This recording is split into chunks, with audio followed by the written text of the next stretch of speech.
ठीक है ना, NR बाई M। अच्छा, इसके बाद तीसरा पॉइंट इसमें लिख लो बच्चों, current through external resistance is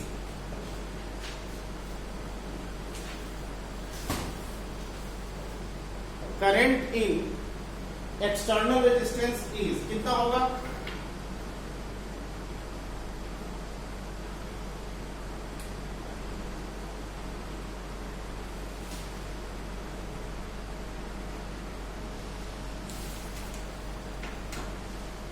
current in external resistance is, इस रेजिस्टेंस के थ्रू कितनी करंट जाएगी, अगर ये हमें लिखना है तो हम क्या लिख सकते हैं बच्चों, बताइए। एक्सटर्नल रेजिस्टेंस में करंट कितनी जाएगी, तीसरा पॉइंट है I इज इक्वल टू, बिल्कुल, एनी एक ब्रांच बाय डिवाइडेड बाई, बिल्कुल, capital R plus NR by M। कोई डाउट इसमें, कोई डाउट, क्लियर है ना। तो I होगा any upon R plus NR by M। और अगर ऐसा है तो इसको सॉल्व करने पे कितना आएगा बेटा, इसको अगर सॉल्व कर ले तो I कितना आएगा, MNE divided by MR plus NR। ये करंट जो है सर्किट में फ्लो करेगा।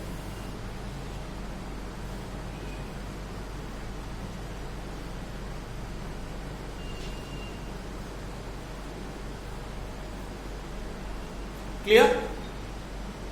अच्छा, अब अगर इसमें इसका मैं केस 1 लेता हूं, R much greater than small r much. अच्छा, एक चीज सुनो ध्यान से, एक बात बताओ बच्चों, हमें यहां पे ना मैक्सिमम करंट की वैल्यू ड्रॉ करनी होगी, डिराइव करनी होगी, क्योंकि वही पूछा जाता है। तो एक लाइन आप लिखो, this current will be maximum, this current will be maximum, this current will be maximum if denominator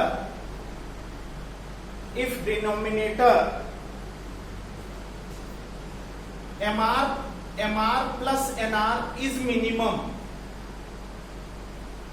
if denominator MR plus NR is minimum,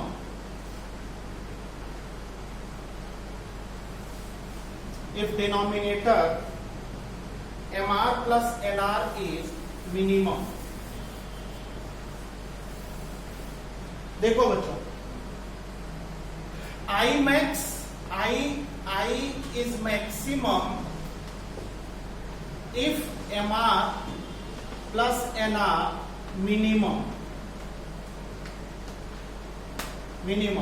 आप मुझे ये बताओ कि MR प्लस NR को मैं अगर लिखना चाहूं तो मैं root NR minus root MR या root MR minus root NR whole square plus 2 root MR into NR लिख सकता हूं, कोई दिक्कत, लिख सकता हूं ना भाई। a माइनस बी का whole square, a square plus B square minus 2ab, a minus B का whole square, a square plus B square minus 2ab। कोई दिक्कत, is this clear.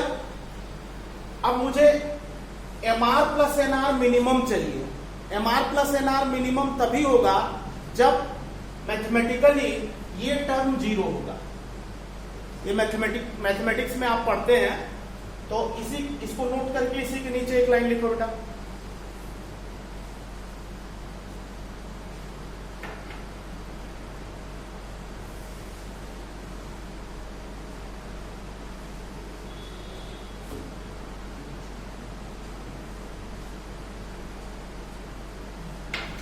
Done, noted, note कर लिया। एक लाइन लिखो यहां पे, MR plus NR is minimum if MR plus NR is minimum if root MR minus root N R, root M R minus root N R whole square is equal to 0। कोई doubt इसमें? कोई doubt? तो यहां से conclusion क्या निकला बच्चों? यहां से कंक्लूजन निकला M R is equal to N R. यहां से कंक्लूजन निकला M R is equal to N R. यहां से कंक्लूजन निकला M R is equal to N R. इसको अगर मैं इक्वेशन नंबर 1 मान लूं, इसको अगर मैं इक्वेशन नंबर 1 मान लूं, तो इसके जस्ट नीचे लिखिए therefore from equation 1, therefore from equation 1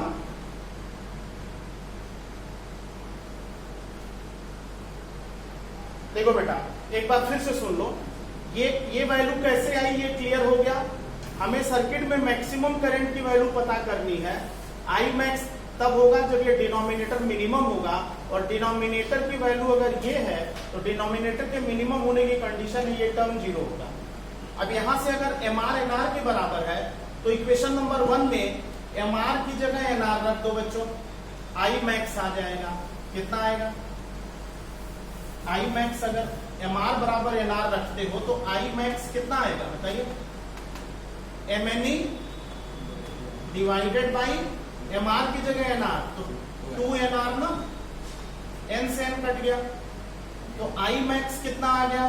I max आ गया M E upon 2 small R. एक वैल्यू तो ये आ गई मैक्सिमम करंट की, एक वैल्यू तो ये आ गई मैक्सिमम करंट की। और अगर एन आर को रिप्लेस करें एम आर से तो दूसरी वैल्यू क्या आएगी मैक्सिमम करंट की? M N E divided by N R, जहां पे वहां एम आर रखो तो 2 एम कैपिटल आर, एम से एम कट गया बच्चों, तो N E upon 2 capital R. ये पूरा कॉन्सेप्ट कॉम्बिनेशन ऑफ सेल के नाम से जाना जाता है, series parallel and mixed combination.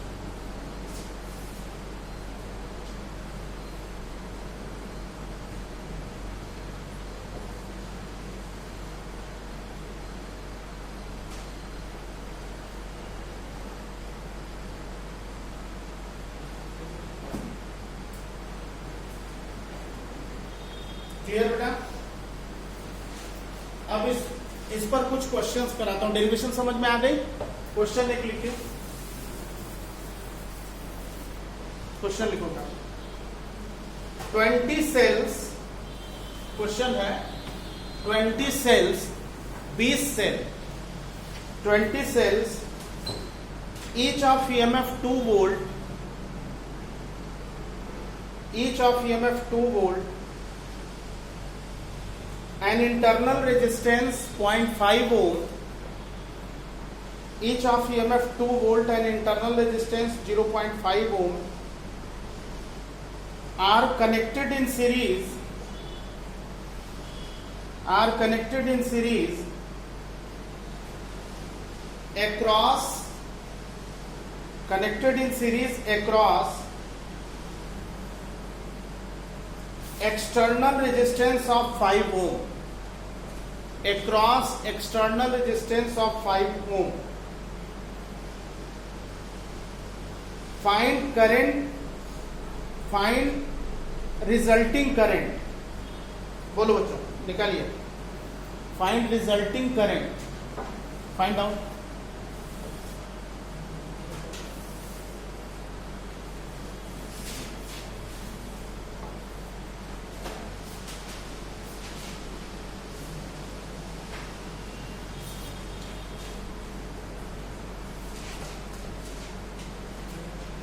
Series combination में करंट का जो फॉर्मूला निकाला था उसमें वैल्यू पुट कर दो, आंसर आ जाएगा. सिंपल सा क्वेश्चन है. डेसिमल में बता दो कितना आ रहा है.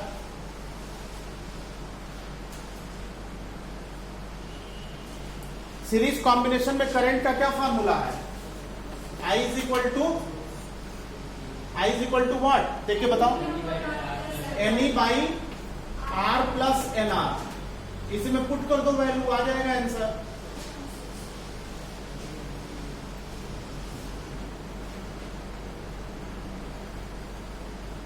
कितना आया बेटा? 2.6 एम्पियर। सबका यही आ रहा होगा।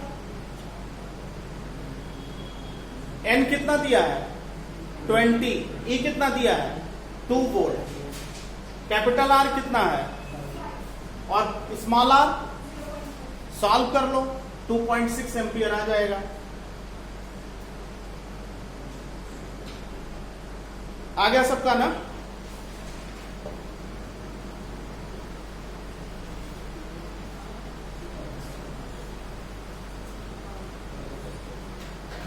एक और लिखिए, एक और लिखिए भाई। 2.6 सबका आ गया ना? क्लियर? एक और लिखो बच्चों। In above question, calculation fast करने की आदत डालिए। इन अबव क्वेश्चन,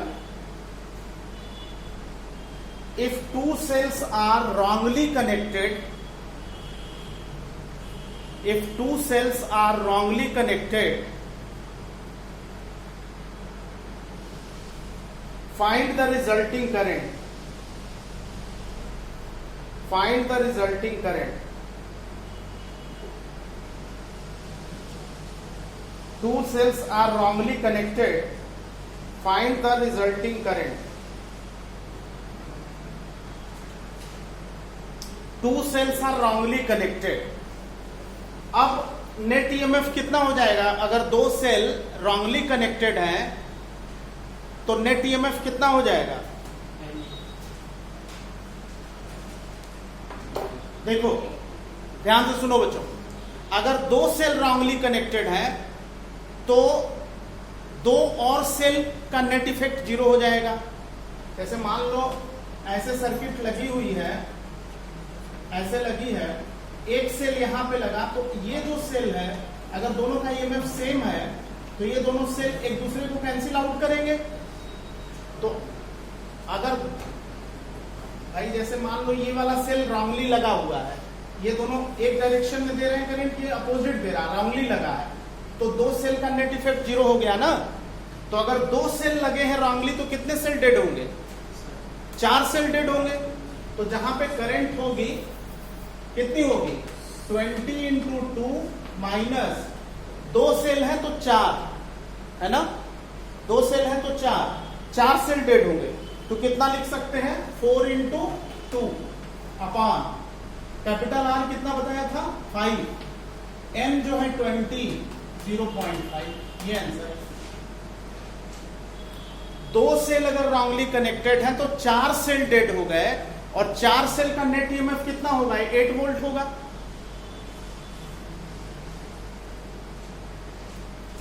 तो कितना आंसर आ गया? डेसिमल में बताओ बेटा।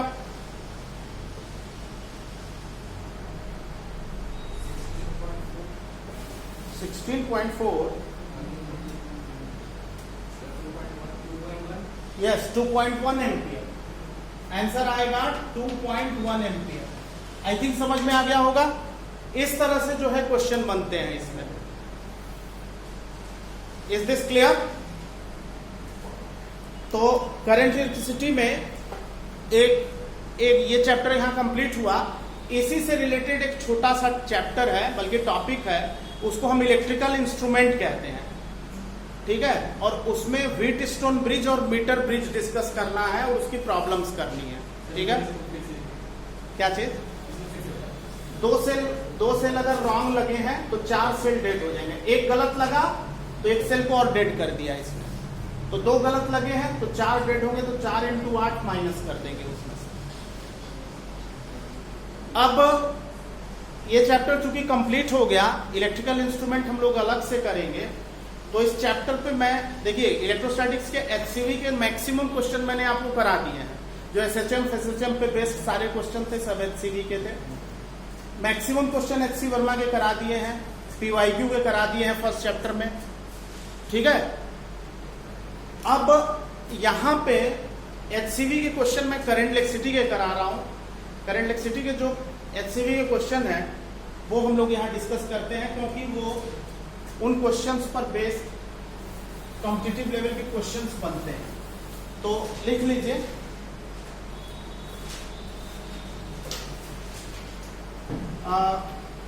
HCV problems of current electricity, HC Verma problems of current electricity. पहला क्वेश्चन लिखिए।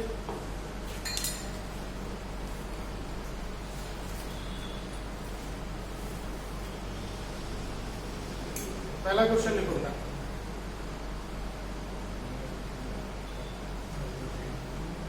क्वेश्चन नंबर 1, HC वर्मा का क्वेश्चन नंबर 1 है। आप सॉल्व करेंगे, पूरा चैप्टर करा दिया है मैंने, हर क्वेश्चन इसका सॉल्व हो जाएगा। कुछ क्वेश्चन मैं करा देता हूं, कुछ आपको होमवर्क दूंगा, आप करके लाएंगे, ठीक है। क्वेश्चन नंबर 1 लिखिए। Charge through a wire is Q is equal to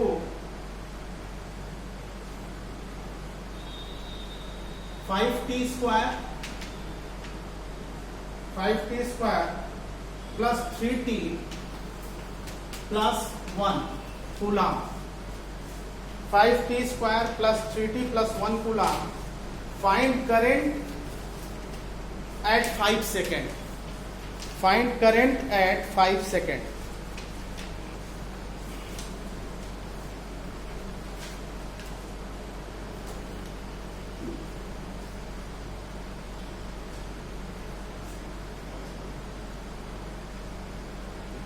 बोलो बच्चों, क्या आंसर आया? जल्दी जल्दी करिए।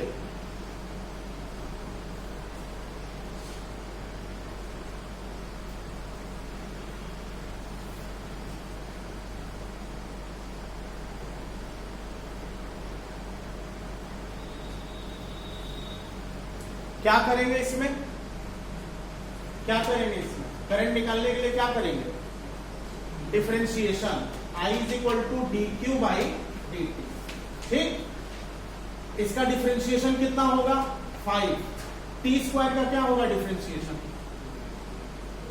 2t power 2 minus 1 plus 3, t का पावर 1 है तो 1t power 1 minus 1। Constant term का डिफरेंशिएशन 0। कितना आया?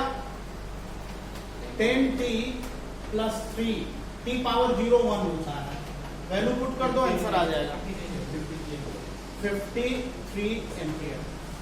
ठीक है, क्वेश्चन नंबर 2 होमवर्क हो गया। जो छोड़ दे रहा हूं वो आप करेंगे, ट्राई करेंगे होमवर्क पे। क्वेश्चन नंबर 4 जो इंपॉर्टेंट है वो करा देता हूं। क्वेश्चन नंबर 4 2-3 होमवर्क हो गया। लिखो बच्चों।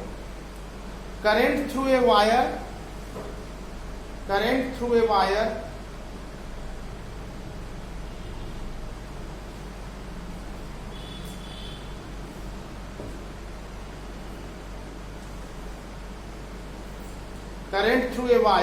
is I is equal to 10 plus 4t ampere। 10 plus 4t ampere। Current through a wire 10 plus 4t ampere। Find the charge through wire in 10 seconds। Find the charge through wire in 10 seconds। निकालो बच्चों।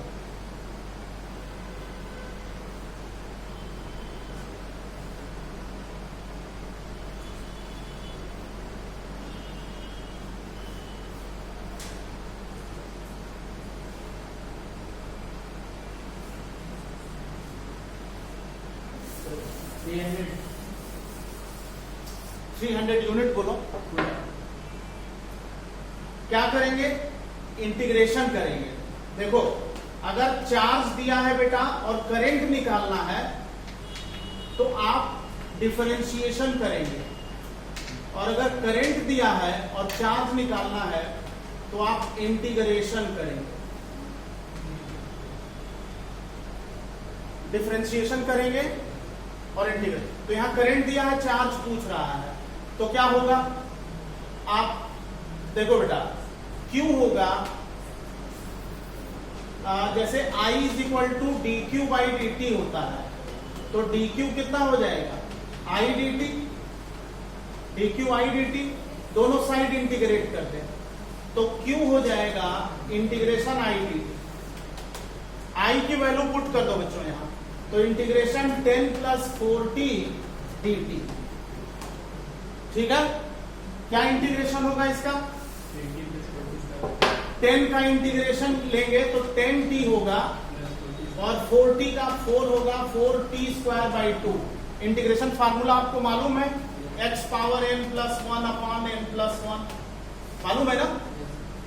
अब time कितना दिया हुआ है? 10 second, इसमें रख दीजिए 300 कूलम, आंसर आ जाएगा। आ जाएगा ना, सबको क्लियर है? आंसर आ जाएगा।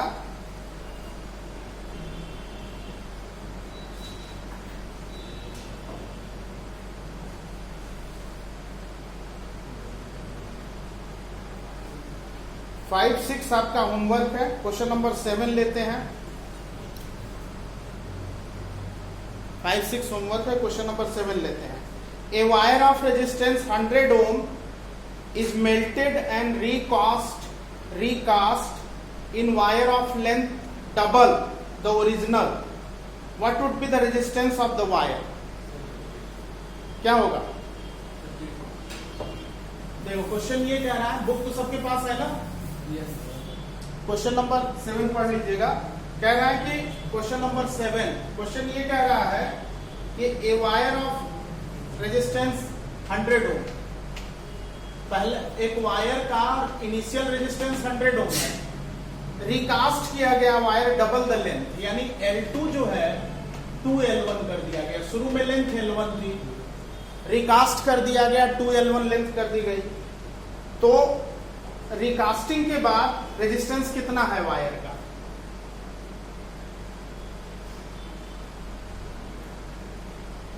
क्या फॉर्मूला बताया था? R2 by R1 L2 by L1 whole square बताया था। लगा के बताओ क्या आंसर आएगा। L2 कितना दिया है? 2L1 divided by L1 whole square. L1 L1 cancel, 4 आ गया बच्चों, तो R2 आ गया 4R1, 4 इंटू R1 100 है, तो कितना आ गया? 400 ओम। रिकास्टिंग के बाद, स्ट्रेच करने के बाद वायर की का रेजिस्टेंस 400 ओम हो जाएगा। एक शॉर्टकट बताया था यहां पे, क्या बताया था? R2 is equal to n square R1, double कर रहे हैं, कितना कर रहे हैं? डबल, तो 2 स्क्वायर इंटू 100, 400।